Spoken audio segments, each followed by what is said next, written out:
নমস্কার বন্ধুরা, আজ আমি তোমাদের কাছে বাজারের কেনা শুকনো চালের গুঁড়ো দিয়ে দারুণ টেস্টি এবং ইউনিক ধরনের একটি রেসিপি শেয়ার করব।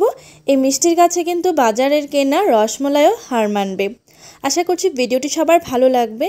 তো সবার প্রথমে এই মিষ্টির রেসিপি তৈরি করার জন্য আমি এখানে 1 থেকে 1.5 কাপ মতো চালের গুঁড়ো নিয়ে নেব।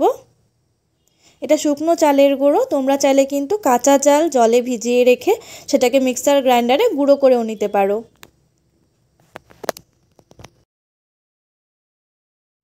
এই রেসিপিটি তৈরি করার জন্য কিন্তু চালের গুঁড়োটা একদম পুরো মিহি হতে হবে।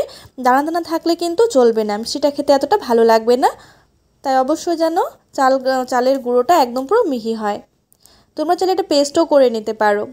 তারপর সবার প্রথমে এর মধ্যে দিয়ে দিচ্ছি স্বাদ অনুযায়ী নুন। খুব বেশি একটা নুন দেব না। নুনটাকে এই শুকনো চালের গুঁড়োর মধ্যে ভালো করে মিশিয়ে নিলাম। তারপর আমি এখানে নিয়ে নেব উষ্ণ গরম জল। অবশ্যই কিন্তু উষ্ণ গরম জলে ব্যবহার করতে হবে, না হলে কিন্তু এই মিষ্টির রেসিপিটা সফট হবে না। একটু একটু করে উষ্ণ গরম জল দিয়ে এর একটা কিন্তু স্মুথ ব্যাটার আমাদের তৈরি করে নিতে হবে। যেমনটা সাধারণত আমরা চিতই পিঠার জন্য ব্যাটার তৈরি করি, ঠিক সেভাবেই। কিন্তু এই রেসিপিটা কিন্তু চিতই পিঠার থেকে অনেকটাই অন্যরকম হয়। একদম নরম, সফট এবং তুলতুলে তৈরি হবে, আর খেতেও কিন্তু অনেকটা অন্যরকম একটা টেস্ট। এই প্রসেসটা একটু সময় নিয়ে মেশাতে হবে, যাতে করে এই পিঠার রেসিপিটা কিন্তু একদম পুরো সফট এবং নরম হবে। আমি প্রায় 5 থেকে 10 মিনিট মতো বেশ ভালো করে মিশিয়ে নিচ্ছি।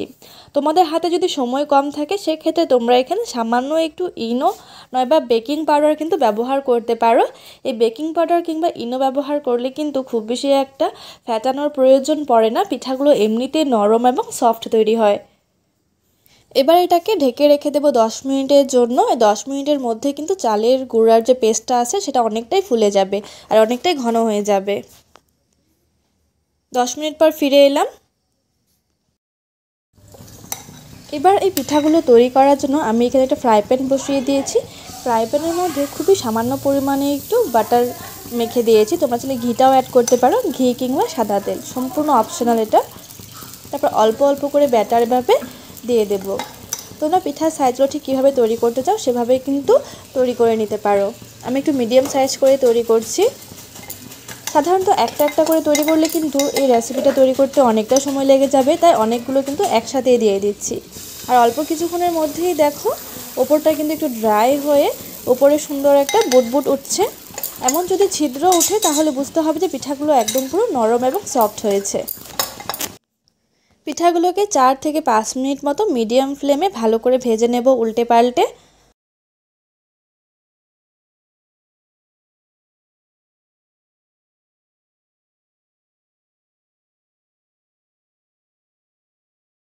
এভাবে যখন দুপিঠ বেশ ভালো করে ভাজা হয়ে যাবে তখন এর মধ্যে দিয়ে দেব 1 টেবিল চামচ পরিমাণ বাটার। এই বাটারটা কিন্তু সম্পূর্ণ অপশনাল, তোমরা চাইলে ঘিও দিতে পারো, কিন্তু এই ঘি কিংবা বাটার দেওয়ার ফলে কিন্তু এর টেস্টটা অনেকটাই পরিবর্তন হয়ে যাবে আর খেতেও কিন্তু অসাধারণ একটা টেস্ট আসবে।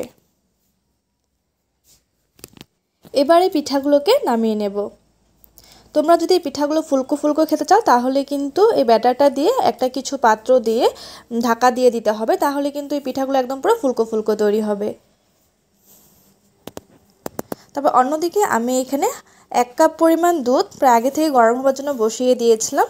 তারপর এর মধ্যে দিয়ে দেব 3 থেকে 4 টেবিল চামচ পরিমাণ চিনি। যেহেতু দুধের পরিমাণটা অনেকটাই কম তাই চিনিটাও কিন্তু খুব বেশি একটা দেব না।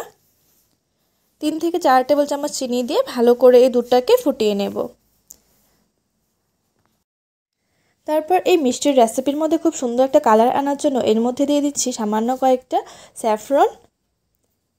এই স্যাফরনটা দিলে টেস্ট এবং কালার দুটোই খুব ভালো আসে। তোমরা চাইলে এখানে এলাচ গুঁড়োটা ব্যবহার করতে পারো। আমি যেহেতু এখানে স্যাফরনটা ব্যবহার করছি তাই কোনো রকমের কিন্তু এলাচ গুঁড়ো আমি ব্যবহার করব না। তারপর এক এক করে আমরা যে পিঠাগুলো বানিয়ে রেখেছিলাম সেটা দিয়ে দেব।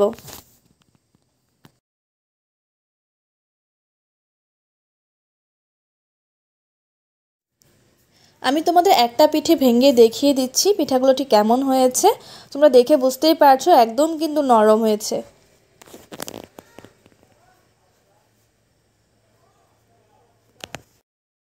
তারপর এই পিঠাগুলোকে দিয়ে ফুটিয়ে নেব 5 মিনিটের জন্য। 5 মিনিটের মধ্যে কিন্তু দুধটা অনেকটাই ঘন হয়ে যাবে, পিঠাগুলোও কিন্তু ফুলে অনেকটাই সফট হয়ে যাবে।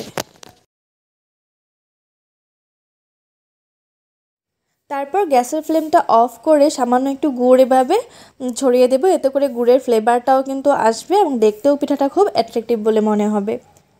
তোমাদের এই রেসিপিটি কেমন লাগলো অবশ্যই আমাকে কমেন্টস করে জানিও। ভালো লাগলে চ্যানেলটিকে সাবস্ক্রাইব করে পাশে থাকা বেল আইকনটিতে প্রেস করে দিও। ভিডিওটি শেষ পর্যন্ত দেখার জন্য অনেক অনেক ধন্যবাদ।